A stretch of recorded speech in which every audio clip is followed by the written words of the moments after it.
the Coronavirus Act Part 2, and I guarantee this will shock you. Now, all I'm doing is giving you the facts. Whether you choose to accept it, that's up to you. Now, in this legislation, there is a nursing and midwifery order which says the registrar may register anyone as a registered nurse, midwife or nursing associate. There is a health professions order which says the registrar may register anyone as a member of a relevant profession. And in both instances, a registrar may register all persons comprising a specified group of persons without first identifying each person in the group. And we have an order for the emergency registration of pharmaceutical chemists.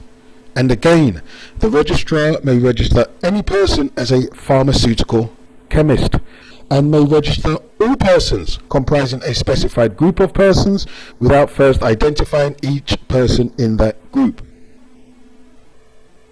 Do you understand what they've done? They have stated in this act that anyone may now be registered as a nurse, midwife or nursing associate.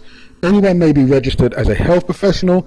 Anyone may be registered as a pharmaceutical chemist. And this anyone includes a specified group of persons, and they do not need to identify each person in that group. I want that to sink in. Pause and absorb. Anyone or any group of persons can be registered as a nurse, a health professional or a pharmaceutical chemist.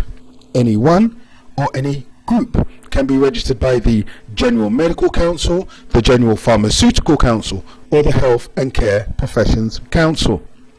Now, the police are a class of persons. Soldiers represent a class of persons. Are you following me? Do you understand my point?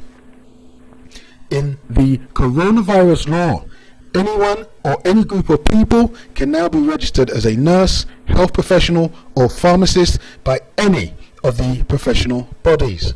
So, when you heard the Prime Minister put out the call for volunteers, and the media reported that over 500,000 people had volunteered within a couple of days, this call for volunteers and the announcement that over 500,000 people had volunteered was to get the public to believe that citizens, that the public had volunteered to help to save the NHS.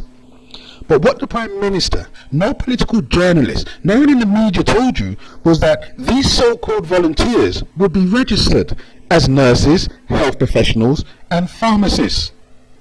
Just pause and absorb.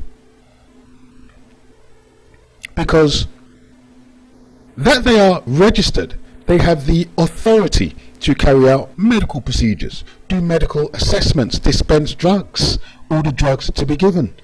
Just like that. Because these volunteers have, with no training, no medical knowledge, no professional expertise, no skills in the field of medicine or pharmacology, have been endowed with the authority, the power to carry out procedures, dispense drugs and make medical assessments with no formal training whatsoever.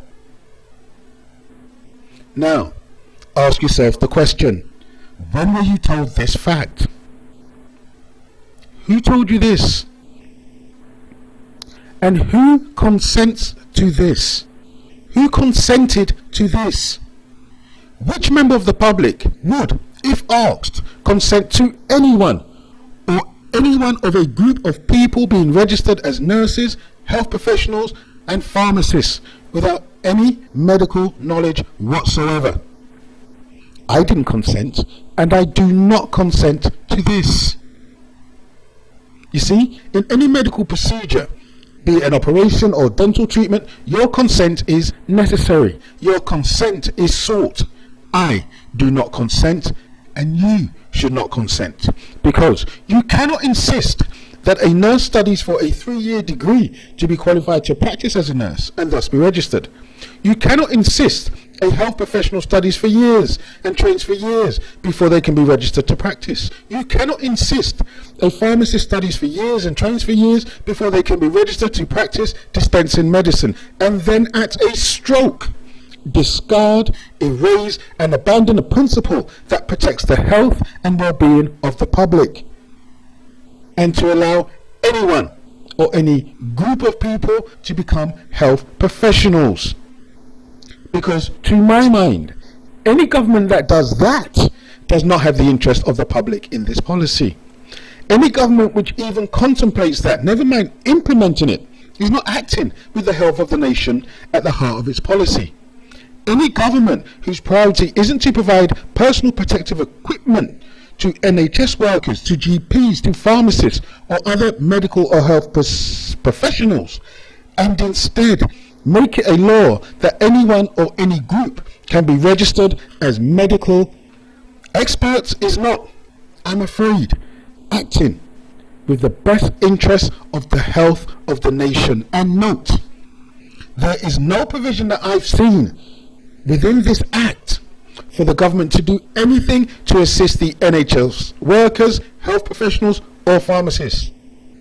But yet, they include a provision that anyone or any group of people can be designated as health professionals. And if this doesn't disturb you to your core, then nothing will. I do not consent to this. I just don't, and nor should you. Thank you for watching. Please share and subscribe. More videos coming soon.